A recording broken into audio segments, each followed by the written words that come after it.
មានរឿងត្រូវតាមដានទៀតហើយករណីចរចាសំណងជនរងគ្រោះដែលស្លាប់6នាក់នៅបាត់ដំបងលោកផាយវណ្ណៈចេញមុខដាក់ចំបែបនេះចំណែកឯលោកពាក់មីវិញ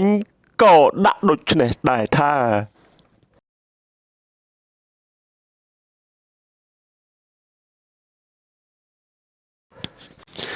រហូតមកដល់ពេលនេះតកតងជាមួយនឹងករណីគ្រោះថ្នាក់ចរាចរណ៍ដ៏គួរឲ្យរន្ធត់មួយនៅឯខេត្តបាត់ដំបងស្រុកមោងរស័យដែលបណ្ដាលឲ្យមានអ្នកស្លាប់រហូតដល់6នាក់រួមទាំងកូនក្នុងផ្ទៃនោះបានធ្វើការដោះស្រាយបន្តនីតិវិធីជាបន្តបន្ទាប់រហូតដល់ករណីនឹងបានបញ្ជូនទៅដល់ដៃតុលាការហើយចំណែកឯពាក់ព័ន្ធទៅនឹងសំណងវិញលោកផៃវណ្ណៈក៏បានធ្វើការបង្ហោះនៅលើផេកផ្លូវការរបស់លោកផៃវណ្ណៈផ្ទាល់តែម្ដងដែលមានសំណេរថាជនបង្កករណីគ្រោះថ្នាក់ចរាចរណ៍បណ្ដាលឲ្យមនុស្សស្លាប់ចំនួន6នាក់សមត្ថកិច្ចនគរបាលចរាចរណ៍ខេត្តបាត់ដំបងបញ្ជូនទៅតុលាការព្រឹកនេះដោយឡែកការចរចាសំណងចំពោះជនរងគ្រោះមិនទាន់ត្រូវគ្នាជនរងគ្រោះទាមទារសំណងម្នាក់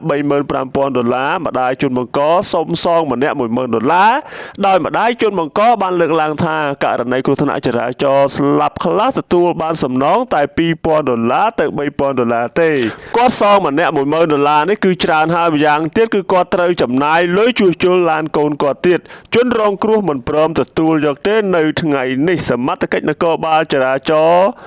ខេត្តបានទំនាក់ទំនងមកជនរងគ្រោះដើម្បីទៅចរចាសម្របសម្រួលគ្នាជាលើកទី2នៅរសៀលថ្ងៃនេះតែជនរងគ្រោះមិនទៅដោយសារតែម្ដាយជនបង្កដាក់សម្ពាធមកលើគ្រួសារជនរងគ្រោះខ្លាំងពេកលោកផៃវណ្ណៈបានបន្តទៀតថាជាពិសេសមើលងាយជីវិតជនរងគ្រោះមិនស្មើនឹងរថយន្តកូនរបស់គាត់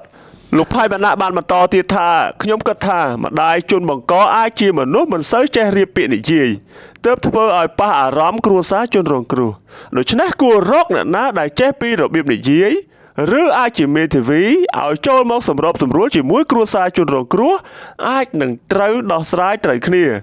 ប៉ុន្តែទោះបីជាការចរចាសំណងរដ្ឋបវេណីត្រូវគ្នាក៏ដោយជនបង្កនៅតែត្រូវបញ្ជូនទៅតុលាការផ្ដន្ទាទោសដដែលស្រាប់តែនៅថ្ងៃទី2ខែមេសាឆ្នាំ2026ដដែលនោះលោកពាក់មីដែលជាតារាកំ pl ែងដ៏ល្បីនៅក្នុងប្រជាជាតិកម្ពុជានោះដល់បានលើកឡើងនៅចំណុចសំខាន់មួយថាបើអញ្ចឹងមែនខ្ញុំថតវីដេអូ blog បបកត្រីតែមួយវីដេអូគឺបានលុយស្មើនឹងជីវិតមនុស្សម្នាក់លោកពាក់មីលើកបែបនេះដោយលោកពាក់មីបានធ្វើការគូទៅលើចំណុចសំខាន់ដែលបានលើកឡើងដោយលោកផៃវណ្ណៈដែលមានខ្លឹមសារថាដោយជនបង្កបានលើកឡើងថាករណីគ្រោះថ្នាក់ចរាចរណ៍ស្លាប់ខ្លះបានសំណងតែ$2,000ទៅ$3,000កន្លែងត្រង់នេះហើយដែលលោកពាក់មីក៏បានលើកឡើងថាលោកគ្រាន់តែផលិតតែវីដេអូតែមួយវីដេអូគឺបានលុយស្មើនឹងជីវិតមនុស្សម្នាក់ហើយ